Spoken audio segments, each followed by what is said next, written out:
तो hello students, अगर आप क्लास 10th में पढ़ते हैं तो ये वीडियो आपके लिए बहुत इम्पॉर्टेंट होने वाली है, क्योंकि ये मैंने आपके प्री बोर्ड और बोर्ड से रिलेटेड क्वेश्चन जो कि मोस्ट इम्पॉर्टेंट है, इसमें आपको 80 प्लस मोस्ट इम्पॉर्टेंट क्वेश्चन बताने वाली हूँ।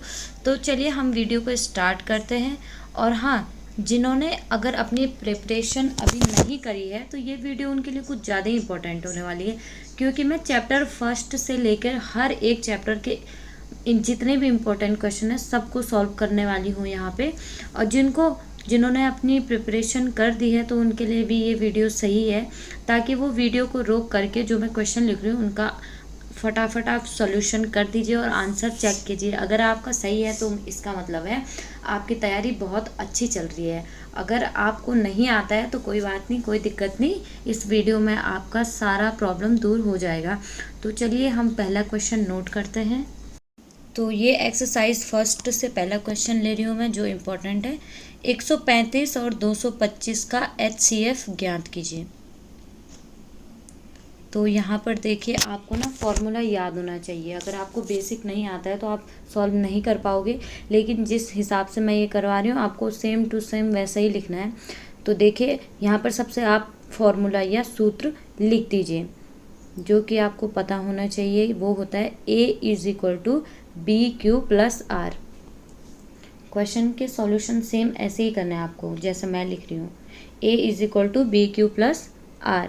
ठीक है, यहाँ पर A क्या होता है, जो हमारी संख्या दी गई है 135 और 225, तो A वो होता है जो बड़ी संख्या हो, तो A यहाँ पर 225। तो चलिए हम यहाँ पर लिख लेते हैं।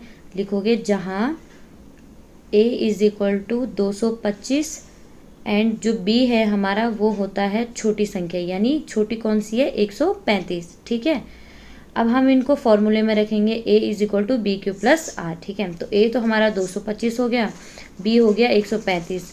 Q का मतलब क्या होता है, यहाँ पर Q मतलब होता है ऐसी संख्या जिससे आप गुणा कर रहे हो। मतलब 135 में ऐसी कौन सी संख्या हम गुणा करें कि वो 225 के बराबर आ जाए या 225 से कम आ जाए। ठीक है, तो 135 को हम 1 से गुणा करेंगे तो वो 135 आ जाएगा।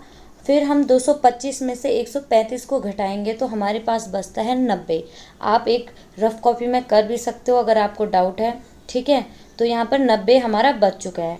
अब जो यहाँ पर हमने B की जगह पर रखा रहता है, अब वो आगे आ जाएगा, क्योंकि 135 और 90 में से कौन सा बड़ा है, 135। तो जो B की जगह है अब वो यहाँ A पे आ जाएगा। 135 = 90 पीछे था ना, तो 90 इंटू, अब 90 में भी कौन सी ऐसी संख्या गुणा करोगे कि या तो 135 आए या तो उससे कम आए। ठीक है, तो यहाँ पर 90 को हम एक ही बार करेंगे, क्योंकि 2 बार करेंगे तो वो तो 180 आ जाएगा जो कि 135 से बड़ा है। इसलिए हम 90 को एक बार करेंगे तो वो 90 ही आएगा। अब 135 में से अगर हम 90 को घटाते हैं तो वो हमारे पास 45 बचता है। ठीक है, अब 45 बच चुका है हमारे पास। तक हमारे शेषफल में 0 नहीं आ जाता है, हमें ये प्रोसेस तब तक करनी है। अभी हम 90 को आगे लिखेंगे = में 45। अब 45 में से क्या इंटू करोगे, या तो 90 आना चाहिए या तो 90 से कम। तो आप सभी को पता होगा कि 45 दूनी 90 होता है। तो यहाँ पे 45 को अगर हम 2 से गुणा करते हैं तो ये 90 आ गया। ठीक है, यानी 90 में से 90 गया तो 0, तो यहाँ पर प्लस करके 0 लिखेंगे। ठीक है, तो जो हमारा HCF होता है वो पहली वाली संख्या होती है, यानी 45। तो इसका आंसर हमारा आ गया 45। ये एक इम्पॉर्टेंट क्वेश्चन है, तो इसलिए आप इसकी बार बार प्रैक्टिस कीजिएगा। अब हम दूसरे मोस्ट इम्पॉर्टेंट क्वेश्चन को सॉल्व करेंगे। ये है कि अभाज्य गुणनखंडों के गुणनफल के रूप में व्यक्त कीजिए। अगर आपके एग्जाम में आते हैं तो ये सारे नहीं आएंगे, हो सकता है कि 2 आए, 3 आए या फिर 1 भी आ सकता है। तो चलिए हम इनको सॉल्व करते हैं। इसमें जो पहला वाला है वो है 140, दूसरा है 156, तीसरा है 3825, चौथा है 5005 और पांचवा आप देख लीजिए। तो चलिए सबसे पहले पहले वाले को सॉल्व करते हैं हम। तो पहला वाला है 140। ठीक है, तो गुणनखंड का मतलब होता है कि आपको उस संख्या के छोटे छोटे रूप में डिवाइड करना है। तो 2 7 14, 0 का 0 होता है, 2 3 6, 1 बचा, 2 पंजे 10। ठीक है, 5 से करेंगे आप, क्योंकि 2 से नहीं जाएगा। 5 सत्ता 35। अब 7 का पहाड़ा तो 7 ही में दे दो, क्योंकि ना 2 से जाएगा ना 3। तो यहाँ पे हमारा आ गया 2 गुणा गए 2 गुणा गए 5 गुणा गए 7। अब देखिए 2 कितने बार है, 2 बार। तो यहाँ पर 2 की घात 2 गुणा गए 5 गुणा गए 7। इसको हम ऐसे करके पढ़ते हैं 2 की पावर 2 इंटू 5 इंटू 7। ठीक है, तो इसको हम ऐसे ही करके लिखेंगे। जो संख्या जितने बार होगी उसकी उतनी ही पावर बढ़ेगी। अब जैसे कोई एक एक बार है तो हम 1 लिख भी सकते हैं 5 की पावर 1, या सीधा 5 भी लिखेंगे तो वो चलेगा। ठीक है, अब हम दूसरा करेंगे जो है कि 156। तो चलिए अब 156 के गुणनखंड करेंगे तो 2 से भाग देंगे, क्योंकि पीछे सम संख्या है। तो चलिए इसको हम 2 से करेंगे तो क्या होगा, 2 सत्ता 14, कितना बचा 1, तो 2 अट्ठे 16। ठीक है, फिर 2 से करेंगे हम तो ये जाएगा 2 तियां 6, 7 में से 6 गए 1 बचे, 2 9 18। अब 2 से तो नहीं जाएगा, 3 से जाएगा, क्या होगा 3 एकम 3, 3 तियां 9।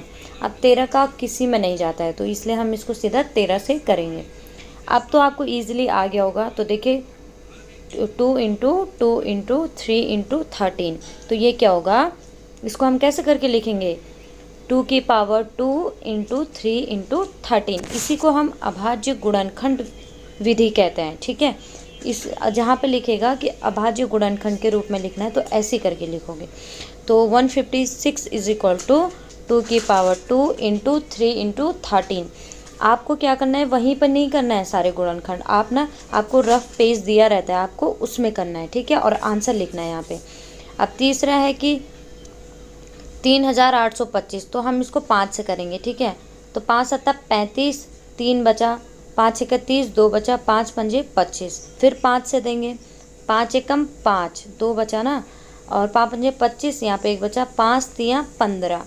इसको ना आप जब मैं कर लूँगी उसके बाद रफ कॉपी में कर लेना। ठीक है, और यहाँ पे 3 से जाएगा तो 5 तियां 15, 5 एकम 5, 51 का किस में जाता है, 17 में, कि 3 में जाएगा, सॉरी, 3 एकम 3 और 3 सत्ता 21। अब 17 का किसी में नहीं जाएगा तो वो 17 ही में जाएगा। आप इसको खुद भी सॉल्व कर लीजिए, तब आपको ज़्यादा इजी लगेगा ये सारी चीज़ें। अब बताइए इसको हम कैसे करके लिखेंगे, किस किस की पावर 2 है, किसकी पावर 1 है। तो 5 की पावर 2 इंटू 3 की पावर 2 इंटू 17। 3 2 बार है, 5 भी 2 बार है, इसलिए उसकी सीधा पावर में जुड़ती है वो। ठीक है, तो हम इसको लिखेंगे 5 की पावर 2 इंटू 3 की पावर 2 इंटू 17, क्योंकि 17 एक ही बार है ना, 3 भी 2 बार है। अब हम करेंगे 5005 को, तो चलिए लिखते हैं 5005। अब ये 2 से तो जाएगा नहीं, ये किससे जाएगा, 5 से, 5 एकम 5, 0 0 1। अब किससे जाएगा, अब 5 से नहीं जाएगा, अब 7 से देखो, 7 एकम 7, 10 में देंगे ना, 7 एकम 7, 3 बचा, तो यहाँ पे 0 है तो 30 हो जाएगा, और 7 चौको 28, और यहाँ पे 2 बचा, 21 हो जाएगा, 7 तियां 21। ठीक है, अब ये है 143, तो इसको हम ऐसे ही लिखेंगे क्योंकि इसका भाग किसी में नहीं जाता है। 5 इंटू 7 इंटू 143, 147। तो आप देखिए नीचे वाला आप खुद सॉल्व कर लीजिए, अगर आता है तो ठीक है, नहीं आता है तो कमेंट कर लीजिए, इसका मैं शॉर्ट वीडियो में डाल दूँगी इसका आंसर। ठीक है, ये इम्पोर्टेंट ही है, इसलिए आप इनको बार बार करिए क्वेश्चन को। अभी हम थर्ड क्वेश्चन करेंगे। थर्ड क्वेश्चन है हमारा, यूक्लिड विभाजन प्रमेयिका का प्रयोग करके दर्शाइए कि किसी धनात्मक पूर्णांक का घन 9m 9m+1 या 9m+8 के रूप का होता है। घन का मतलब क्या होता है, क्यूब। घन मतलब क्यूब। अगर यहाँ पर वर्ग बोलता है तो उसको हम स्क्वायर बोलते हैं, घन का मतलब यहाँ पर क्यूब होता है, यानी पावर 3। 9m 9m+1 या 9m+8 के रूप का होता है, तो हमें यहाँ पर सिद्ध करना है। ठीक है, तो आपको इस तरीके से लिखना है। सबसे पहले तो आप फॉर्मूला लिख दीजिए ताकि आपको याद रहे। तो फॉर्मूला क्या होता है इसका, a = bq + r। जो प्रश्नावली 1.1 है तो उसमें आपके सारे उसमें फॉर्मूले यही लगेंगे। ठीक है, तो ये इंपॉर्टेंट है, इसलिए आप इसको बार बार प्रैक्टिस करना। ए को आप लिख भी सकते हो, नहीं भी लिख सकते हो, जहाँ ए का मतलब ए ही है, ये मैंने गलती से 0 लिख दिया, ये ए है। ठीक है, और बी क्या है हमारा, 9 है, जो 9m+1 है ना, तो यहाँ पर जो m के साथ इंटू है वो 9 है ना, तो यहाँ पे b क्या होगा, 9। तो अगर b 9 है तो हम r कैसे निकालता है, तो r की वैल्यू यहाँ पर होगी, जो b है उससे जितनी भी छोटी संख्याएं हैं वो हमारी r कहलाती हैं। तो 9 से छोटी क्या होती है, 0 1 2 3 4 5 6 7 8।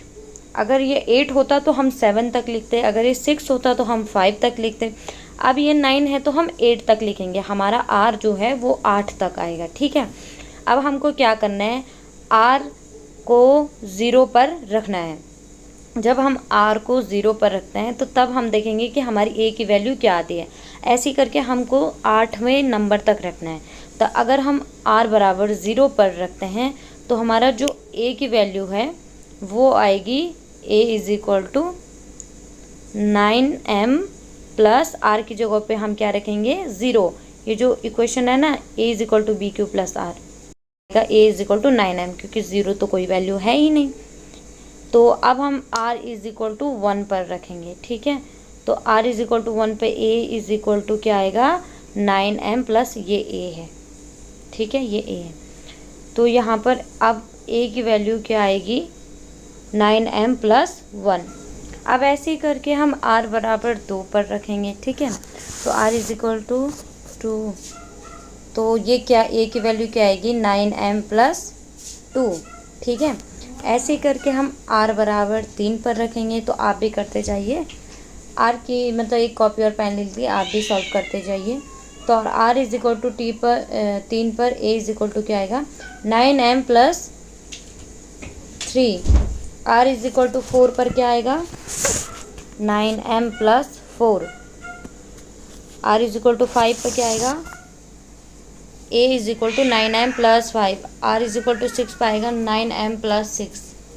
r इज इक्वल टू 7 पाएगा 9m plus 7। r is equal to 8 पाएगा 9m प्लस 8। ठीक है, तो आपको यहाँ पर सिर्फ 8वें तक करना है, 8वीं संख्या तक करना है।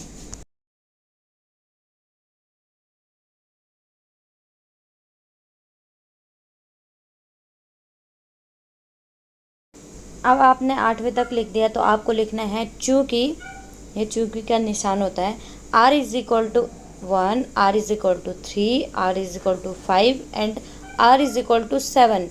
ये क्या है, एक विषम पूर्णांक है। हमें तो क्वेश्चन में धनात्मक पूर्णांक बोला था ना दर्शाना, तो ये एक विषम पूर्णांक है। जो हमारा 1, 3, 5 और 7 है, ये एक विषम पूर्णांक है, अतः यह धनात्मक नहीं हो सकता है।